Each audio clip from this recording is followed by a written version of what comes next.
చూడండి, ఈ పాప పులుగొమ్ము ఆకులగట్ట మధ్య దారిలో కనిపించింది నడుస్తూ. అసలు ఎవరు వదిలేశారో కూడా తెలియదు ఈ పాపని. అంటే ఏ ఊరు తెలియట్లేదు, 2-3 ఊర్లు అడిగాం కానీ చెప్పట్లేదు. ఈ పాప అయితే మా దగ్గర ఉంది సురక్షితంగా. శిఖరగించి గ్రామం అమ్మ సేవ ఫౌండేషన్ వాళ్ళ దగ్గర ఉంది ఈ పాప. ఎవరైనా ఈ పాప తెలిసిన వాళ్ళు ఉంటే మమ్మల్ని సంప్రదించండి. అలాగే 2-3 పోలీస్ స్టేషన్లు కూడా మేము ఇది పంపిస్తాం. అలాగే ఈ పాప తాలూకులు ఎవరైనా ఉంటే మా దగ్గరికి వెంటనే రండి. అమ్మ సేవ ఫౌండేషన్ శిఖరగంజి మా దగ్గర. ఈ పాప అయితే భద్రంగా ఉంది. మీ ఎవరైనా పాప తప్పు వెతుకుతూ ఉంటే ఈ వీడియోని ఎక్కువ గ్రూపులకి అయితే షేర్ చేయండి. అత్యవసరంగా చాలా పాప అసలు ఏడుపు ఆపట్లేదు, భయంతో అసలు ఏడుస్తూనే ఉంది. ఏమి ఇచ్చినా తినట్లేదు కూడా. ఇదందరూ దయచేసి వెంటనే ఈ గ్రూపుల్లో షేర్ చేసి పంపించండి. ఈ రోజు జనవరి 6వ తారీఖు ఈ రోజు మా దగ్గర పాప అయితే మా దగ్గర సురక్షితంగా ఉంది. ఏ ఊరు తెలియదు.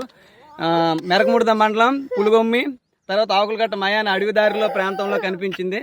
ఈ గిరిజనుల్ని తర్వాత అందరిని కూడా అడిగాం కానీ పాప మాది కాదంటున్నారు. ఎవరైనా ఉంటే దయచేసి తీసుకురండి. పాప ఏడుపు అయితే ఆపట్లేదు.